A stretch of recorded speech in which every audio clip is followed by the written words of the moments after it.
Welcome to UEM Authority, folks. In this three-part series, we'll be looking at the history and the evolution of Unified Endpoint Management, from humble beginnings as a simple device management tool to today's all-encompassing, feature-rich endpoint management system.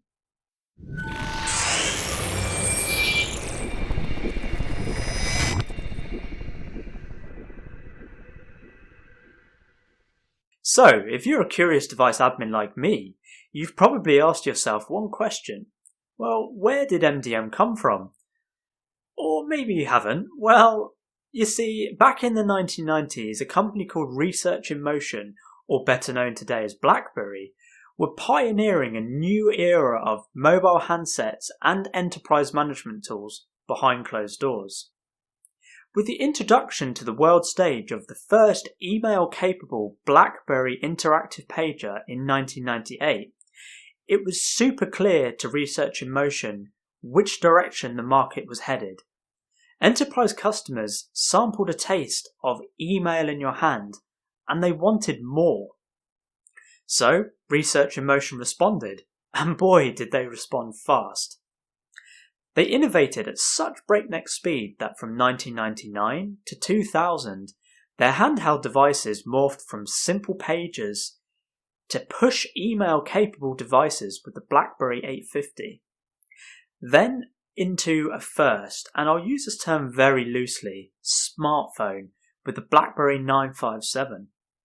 Now, in 1999, BlackBerry Enterprise Server, or better known today as BES, was introduced alongside the BlackBerry 850 as a complementary server software. You know, I said the 850 was capable of push email, right?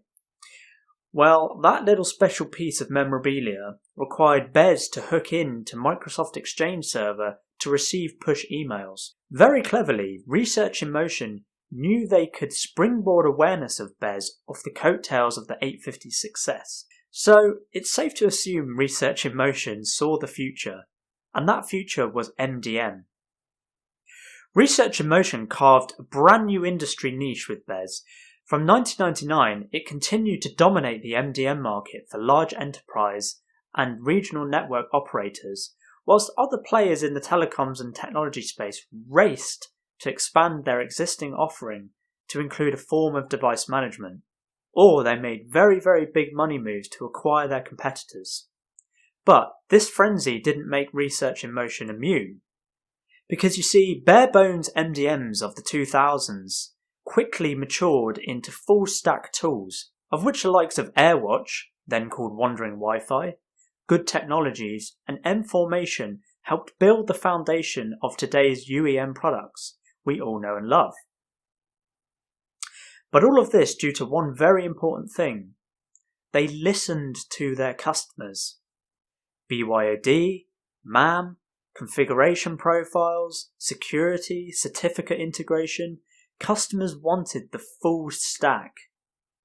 Okay, so it's 2007, and this man called Steve Jobs comes on stage at Macworld, and he wants to introduce a new generation of touchscreen smartphone called iPhone. Yes, iPhone. You see, iPhone ushered in a brand new era of device management.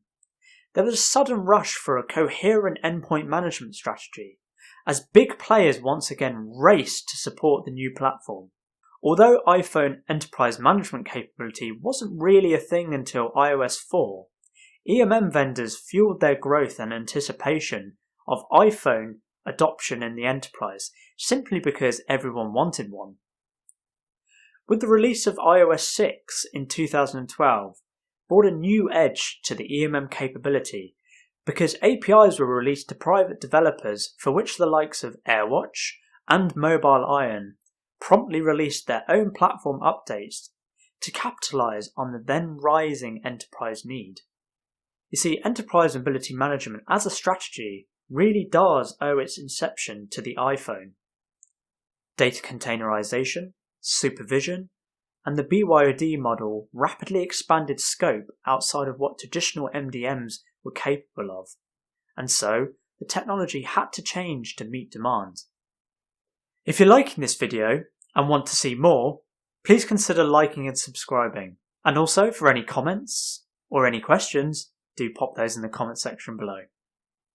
Okay, so it's mid-2015, and you fire up your shiny new 8.1 Dell XPS or maybe an Asus ZenBook, only to be welcomed with a notification.